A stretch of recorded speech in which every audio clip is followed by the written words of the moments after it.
Naka-receive na ba kayo ng gantong notifications? You're now eligible to create branded content. Ano nga ba ang branded content? Syempre, nag-search ako dyan at ito ang lumabas. Ibig sabihin, ito yung makikipag-collab kayo sa isang brand at gagawa nyo to ng content. Tapos, magkakaroon kayo ng kasunduan kung magkano o ano ang kapalit nito. Kaya ngayon, ituturo ko sa inyo kung paano gawin o gamitin ang branded content. Una, pumunta kayo sa Facebook profile nyo or page nyo at scroll up nyo lang. Next, click nyo yung gallery sa gilid. Next, i-click nyo yung video na ginawa nyo ng content para sa brand. Ayan, may sample na ako dyan. Dito ako nahiyaw ng bongga kasi hindi siya mahapdi sa mukha, hindi masakit. Next, click done.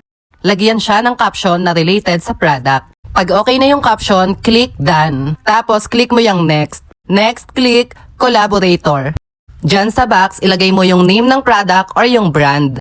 Then, i-click mo lang yung brand ng